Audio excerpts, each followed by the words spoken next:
Yung mga producer, parang naiinip na sila. Nalabit niya ako, tapos sabi niya, hindi ka magiging artista. Ibang-iba siya dun sa audition sa Novaliches. Nare-realize ko nung nakapila ako doon, ay, sila ang fresh nila, ang babata nila. Meron naman na yung mga napili. Ayan, hello everyone, good morning. Ayan, mag-share lang ako ng konting kwento ko. Ako tungkol sa mga naging audition ko sa PPB. Yes, kasi nga, 2 beses ako nag-try. Nung isa sa may Robinsons Novaliches, tapos yung isa naman doon sa may Ortigas. So, iba-iba yung naging experience ko, magkaiba sila. Kaya gusto ko siyang i-share sa inyo kasi meron ako mga goods doon, tsaka may mga bad ako na experience. Pero habang kumakain tayo, meron tayo ditong may biko tayo. Tapos magko-coffee tayo. So, una kong ikukwento ay yung sa Novaliches. Sa Novaliches, medyo pangit yung naging experience ko talaga. Dumating kami doon ng around 2 a.m. Pagdating namin doon, marami ng tao. Pero, hindi sobrang dami. Ina-expect ko siya actually na konti lang ang tao kasi nga, nagkaroon ng pandemic, tapos may sarili-sarili ng mga work ang mga people. So, parang mas naging priority natin ang magtrabaho, di ba? And as expected din talaga. Oh! Sige! Tapos, as expected din naman talaga na puro kabataan talaga yung nandoon. So, konti lang yung adults na nakita ko. Pumila na kami, tapos may nagbigay niya ng number. Tapos hindi rin masyado tagal, nagbigay na ng form. Ganda doon kasi mabilis yung proseso, as in sobrang bilis. Gate opens at 8 a.m. Wala pang 8, nag-i-start na. Mga 7 pa lang, nag-i-start na. Sobrang aga, ang galing. Gumagalaw na yung pila around 7 a.m. Mga around 9 a.m., nakapasok na kami doon sa main event. Ngayon, nakita namin si Direk Lauren, ganyan, tapos binati niya na kami, gigreet niya na kami. Tapos, sinabi nga rin niya na konti lang daw yung auditionist ngayon sa first day. Around 4,000 lang nung umaga. Tapos, nung hapon ata, pumatok sila ng around 5,000 auditionists, ganyan. Sobrang konti pa rin daw nun compared doon sa time na sa Araneta sila nagpapa-audition before pandemic. Around mga 12,000 daw ang auditionist nila sa isang araw. Mabibigyan daw kami ng chance lahat. Not more than 15 minutes. Hinati yung pila ng adults tsaka ng teens. Ngayon, yung ibang adults, pinalabas. Isa na ako doon sa mga pinalabas. Napunta kami sa audition room number 2. Ayan, so ito yung picture ko na nakalagay niya is audition 2, room number 2. Tapos may mga ibang producers doon. Tapos doon kami pinag-audition. So hindi kami nakapag-audition kay Direk Lauren mismo. Akala ko, 2 lang. Nalaman ko, 3 pala yun yung room. So meron pa doon sa kabilang building, medyo maliliw sa amin, ang audition na room number 3. Yung mga producers daw is trained na daw. Sabi na sa live nila, trained and experienced na sila. So, no hard feelings siguro, wala talaga akong X-factor nung time na yun. Kaya, alam mo yun, di talaga ako natanggap. Sa isang batch, 15 kami. Tapos, pagpasok namin doon sa audition room, walang ibang tao, kundi kaming auditionist, tapos yung cameraman, at saka yung mga producer. Sila lang. Walang ibang manonood sa'yo. Tapos yung mga producer, hindi sila pala tingin sa'yo. Titingin sila doon sa monitor. Tapos, bilang ikaw na auditionee, dapat titingin ka sa camera. Maganda yung tanong sa amin kasi napaliwanag namin, medyo nakwento namin yung buhay namin. Wait lang, inom lang ako kape. Maganda yung naging tanong sa amin kasi nagkaroon kami ng chance na mailagay or maipasok yung background story namin sa tanong. Pero, doon sa audition number 3 ata, room number 3, doon ata yung marami ang reklamo. Kasi daw, ang tanong lang sa kanila, nakita ko lang to based lang to sa TikTok. Ang sabi sa kanila is, describe yourself in 1 word, testing sa camera. Tapos okay na. Ganun lang daw.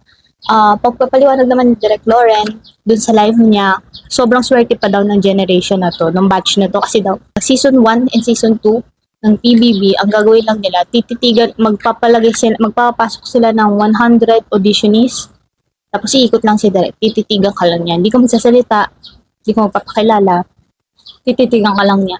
Tapos ituturo ka niya. Ganun lang daw ang nangyayari dati ha. So, ibig sabihin, maswerte pa talaga tayo kasi nakapagsalita tayo. Kasi nung mga time nung first batch and second batch, ganun sila napili, di ba? Nalungkot ako syempre, nasad ako ng bonggang-bongga kasi nag-expect ako na kahit maka-level 2 man lang ako, ganon. Kasi nga, for the red lipstick pa ako noon. Mahilig kasi ako mag-red lipstick. So, for the red lipstick pa ako noon. Tapos, basta ganun ako sa sarili ko. Sobra. Kaso nga lang, hindi ako nag-stand out. So, that's okay. Ngayon, nag-live si Direct Lauren kasi nga sobrang daming issue, mga issue ng mga people. After nun, nag-announce na, may last audition na, ganyan. Sa Ortigas naman, for Metro Manila, last audition na daw. 2 days siya magaganap. So, isang Saturday, isang Sunday. Nag-decide ako na bumalik. Pero Saturday ako bumalik. Tapos, in-expect ko na mabilis lang yun. Parang gano'n, alam mo na, mabilis lang yan. Hindi na ako magmamadali, enjoy ko na lang. Ibang-iba siya dun sa audition sa Novaliches. Kasi, pagdating namin doon, late na ako umalis, mga around 3:30 a.m. na ako umalis.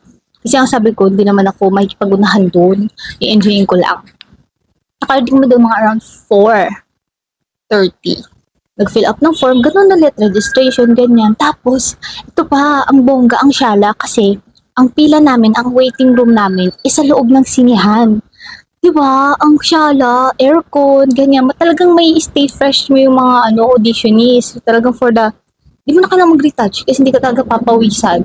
So, loob kami ng sinihan, doon kami nag-aantay. Nung pinatayo na kami, pinalipat kami ngayon ng sinihan. Doon na siya sa mismong audition room. So, ang pinagkaiba nito, sa Novaliches, walang nanonood sa'yo. Pero dito sa Ortigas, mapapanood mo lahat. As in, mapapanood mo yung mga kapwa mo auditionist na nakasalang. Talagang mag-enjoy ka. Super nag-enjoy ako. Pati yung mga kasama ko, nag-enjoy kaming lahat kasi napapanood namin sila. So kung have yung sinabi nila, may audience sila natatawa para sa kanila. Kung walay naman yung sinabi nila, may audience naman na mag-hype up para maging have yung sagot nila. So sobrang saya nung audition na yun kasi parang alam mo yun, may mga nanonood kasi. So kapwa auditionist mo talaga yung magbibigay sa'yo ng support. Kaya sobrang kudos talaga. Yes, good job doon sa event ng Ortigas. Sobrang happy namin mga auditionists. Kahit hindi ka natanggap, kahit ako, hindi ako natanggap eh. Pero alam mo yun, umuwi ako ng masaya. Medyo malungkot ng konti. Siguro mga first 4 hours, malungkot talaga ako. Pero, pagkagising ko, ang saya-saya ko. Nagsabi ako sa asawa ko, sobrang saya ko talaga kasi sinuportahan niya ako. Kaiba pa, sa Novaliches kasi, isang tanong, isang sagot, di ba ganon? Sa naman, sa Ortigas, lahat kayo pasasayawin ng kung ano man yung papatugtog nila, sasayawin nyo yun lahat sa isang buong batch nyo. Di ba? Ang taray. So, may chance ka talagang ipakita yung moves mo, tapos may chance kang magsagot, ganyan. Although, may times na yung mga producer, parang naiinip na sila kasi ang instruction lang naman is your name, your age, sagot. O kaya binawasan na nila, naging your name, sagot. Hanggang sa binawasan nila, sagot ka na lang. Sasayaw kayo, tapos sasagot ka na lang.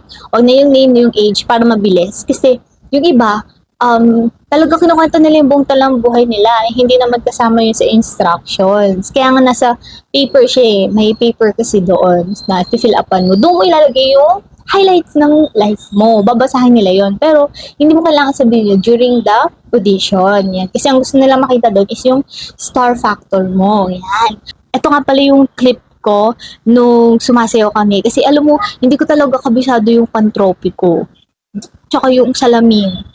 Parang kahit makabisado ko siya, tinry ko naman, hindi maganda yung sa akin kasi nga hindi ako magaling sumayaw. So, at that moment, isip ko na lang kung ano yung alam kong sayaw. Tapos yun, nag-nay-nay na lang ako at papakita ko sa inyo.